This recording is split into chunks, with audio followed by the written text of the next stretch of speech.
Police, get on the ground or you get shot with the beanbag shotgun. Get on the ground. Get on the ground. Drop it. On March 25th, one of our detectives was working overtime patrol in a uniform and a marked patrol vehicle.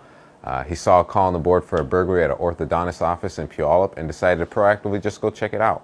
When he got there, somebody walked out of the front door of the closed business and he could hear the alarm going off. He asked the gentleman what he was doing. He didn't provide a really good answer, and the detective asked him to take a seat so he could further investigate. The suspect refused and continued to walk away. What's that? Why is the alarm going off, buddy? Okay, do me a favor, have a seat on the curb. Look, you're being audio and video recorded, you're not free to go. Why? Because I gotta figure out why you're inside the business. What do you mean inside business? It's open. You see it's right there. Go on the other side. Hey, I just gave you a command. Please have a seat, you're not free to go. What do you mean command? Counting 230, can I get a second? I've got one I'm contacting with these incidents. Hey!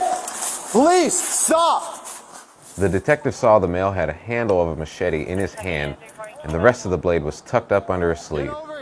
The detective held the man at gunpoint and waited for additional deputies to assist, but the suspect continued to flee. He may have a machete in his right hand.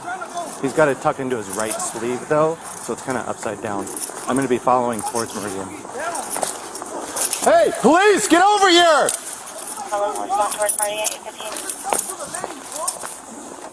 Seeing him approaching a McDonald's drive-thru full of people, a second deputy who arrived on scene deployed his less lethal beanbag shotgun to try and get the suspect to comply.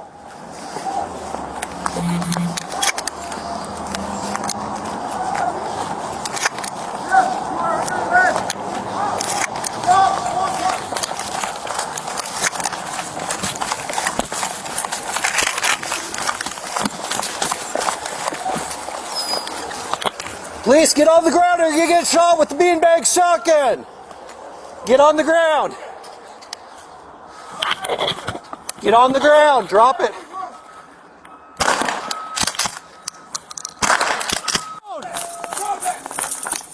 Deputies didn't know this, but once the suspect was hit with the beanbag, he threw the machete down on the ground.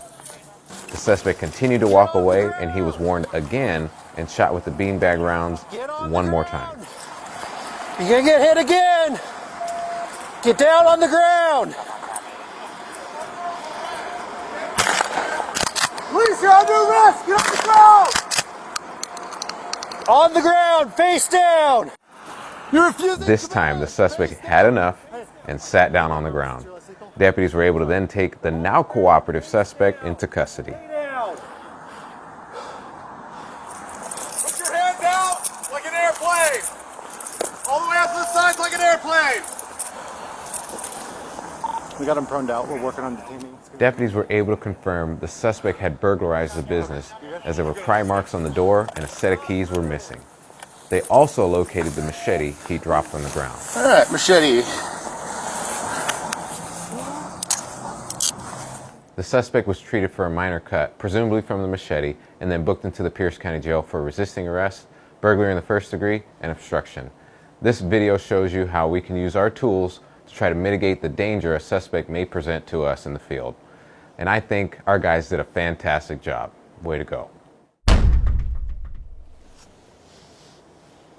If you guys are still here, I mean, didn't you see the logo punch come in? And, well, if you're still here, let's start talking about what's going to be going on in the comments down below. A lot of people are going to be saying, hey, why didn't you just shoot him for real? Why didn't you use a taser? Why didn't you use a canine?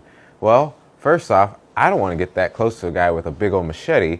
A taser has a shorter distance than a beanbag shotgun does. In addition to that, we did have a canine, but it was a bomb detection canine that was on scene, so we're not going to use that guy. And I don't really want a canine officer to get stabbed either. We'll stick with the beanbag shotgun. On top of that, you know, we can Monday quarterback all the different things that you think you could do and kung fu the guy and all that stuff. But our deputies were put in a stressful situation. They had to make split-second decisions, and ultimately, they kept the bad guy from getting seriously injured, themselves, and everybody else that was around him. So, again, fantastic job to these guys. And now I'll sign off.